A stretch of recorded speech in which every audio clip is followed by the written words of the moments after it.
रहा हूँ सजा के थाली खड़ा भवन में माँ को अपने मना रहा हूँ।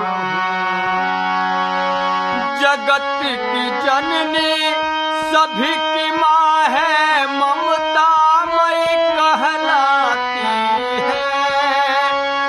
कष्ट में भक्त को देख के मैया नैया पार लगाती है। जगत की जननी सभी की माँ है, ममता मई कहलाती है। कष्ट में भक्त को देख के मैया